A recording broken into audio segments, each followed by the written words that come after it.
shirka oo ka dhacay xarunta tababarka ciidanka booliska Soomaaliyeed ee General Kaahiya ayaa waxaa ka qayb galay ra'iisul wasaaraha xukuumadda Soomaaliya wasiirro ka tirsan xukuumadda taliyayaasha saraakiisha ciidanka qalabka sida waxaana shirkaasi uu ahaa mid diiradda lagu saaraya adkeynta iyo wada shaqeynta ciidanka qalabka sida taliyaha ciidanka booliska Soomaaliyeed General Cabdixakiin Daahir Siciid Saacid oo ku hadlayay magaca taliyayaasha ciidanka qalabka sida ayaa shirka ka akhriyay qodobo lagu xaqiijinayo wada shaqeynta ciidanka qalabka sida ee Soomaaliyeed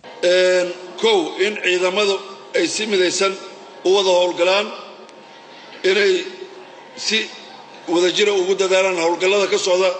dhammaan dalka oo dhan gaar ahaan xasilinta caasimadda sidoo kale waxaa aad hoosta looga xariiqay isxushmaynta ciidamada iyo wada shaqayntooda waqtiyada howlgallada iyo waqtiyada caadigaaba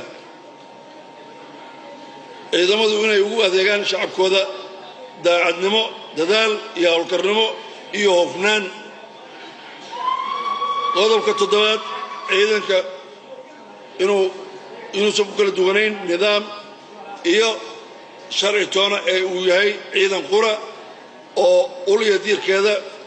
dhammaantoodna ay dhowraan discipliinka ciidanka ra'iisul wasaaraha xukuumadda Soomaaliya Xasan Cali Qirro khudbad ka jeediyay halkaasi ayaa taliyayaasha ciidanka ku amray in looga baahan yahay inay ka shaqeeyaan mideynta iyo sidii ay wada shaqeyn fiican u dhaxmar leh ciidanka qalabka sida dhexdooda anoo dhiiri gelinaya shirka khamiislahood isugu timaadeen madaxda ciidamada waa inaad ogaataan inaad hal magac wada leedihiin inaadan nabad sugid iyo asluub iyo military iyo police iyo immigration iyo aadan kala ahaynina dadkiina halkan jooga inaad tihiin ciidan Soomaaliyeed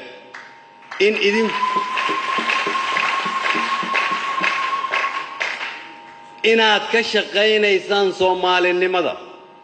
maadaama aad Soomaalinimo iyo qarannimo iyo midnimo raadinaysaan iyo dalkan oo aad xoreysaan sida kaliya ku xoreyn kartaan waxa ay tahay inaad tihiin Soomaali inaad tihiin Soomaali 2 inaad tihiin Soomaali 3 inaad tihiin Soomaali kaliya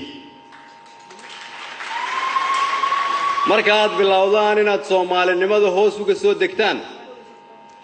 waxaad ka soo horjeesateen ballantii aad qaadeen waxaad ku ballan furteen kitaabkii aad Ilaahay hortiisa ugu dhaarateen waxaad been u sheegteen ummadda Soomaaliyeed waxaad ka rumayn weyseen ballanta ahayd inaad bixisaan dhiiggiina ummadda Soomaaliyeed waxay u baahan tahay ciidan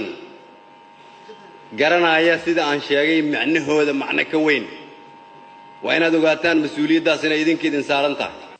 Maxamed Cabdi Naasir ayaan le TV-ga Universal magaalada Muqdisho